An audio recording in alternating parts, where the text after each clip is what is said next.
എൻ്റെ പേര് ആത്മവി ഒന്നി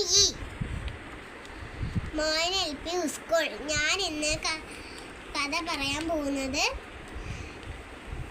ചിന്നിപ്പൂച്ചയുടെ മീൻ. പാണ്ടൻ നായയും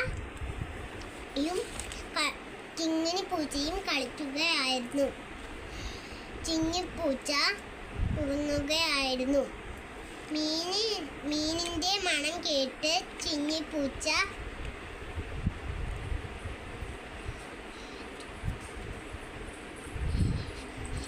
എഴുന്നേറ്റോടി.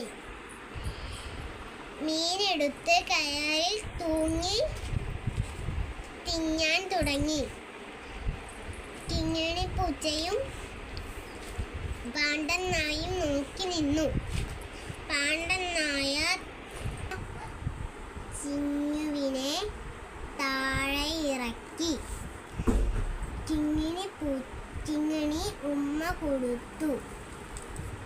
Thank you teacher.